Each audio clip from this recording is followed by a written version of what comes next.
ایک بزرگ کو انتقال کے بعد کسی نے خواب میں دیکھا تو پوچھا کہ ما فعل اللہ بکا، یعنی اللہ تبارک و تعالیٰ نے آپ کے ساتھ کیا معاملہ کیا؟ تو انہوں نے بتایا کہ اللہ تعالیٰ نے میری بخشش فرما دی۔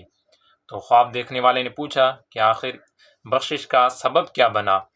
تو ان بزرگ نے بتایا کہ میں ایک ان پڑھ سا آدمی تھا، مجھے کچھ حتیٰ کہ قرآن پاک بھی میں نے نہیں پڑھا تھا، لیکن قرآن پاک سے مجھے محبت تھی، اور میں روزانہ فجر کی نماز ادا کرنے کے بعد قرآن پاک کھولتا، اسے چومتا اور پھر کہتا کہ یا اللہ اس میں جو بھی لکھا ہے حق لکھا ہے، سچ لکھا ہے، لیکن میں نہیں جانتا کہ اس میں کیا لکھا ہے۔ پھر اس کے بعد اگلا پیج کھولتا اور پھر یہی کہتا کہ یا اللہ اس میں جو بھی لکھا ہے حق لکھا ہے، سچ لکھا ہے، لیکن میں نہیں جانتا کہ اس میں کیا لکھا ہے۔ میرا روزانہ کا یہی معمول ہوا کرتا تھا کہ فجر کی نماز ادا کرتا، قرآن پاک کو اٹھاتا، اسے چومتا اور پھر اس کے بعد یہ پیج کھولتا تو یہی کلمات ادا کرتا تھا۔ اللہ تبارک و تعالیٰ کو میری یہ ادا پسند آ گئی اور اللہ تعالیٰ نے میری بخشش فرما دی۔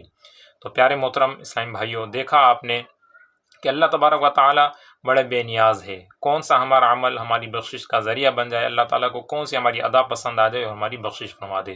بالخصوص قرآن پاک سے ہمیں محبت کرنی چاہیے، قرآن پاک کی تلاوت کرنی چاہیے۔ رمضان المبارک کا مہینہ جاری اور ساری ہے، رب کریم عز و جل قرآن پاک کے نور سے ہمارے سینوں کو منور فرمائے اور کثرت سے تلاوت قرآن پاک کرنے کی توفیق عطا فرمائے۔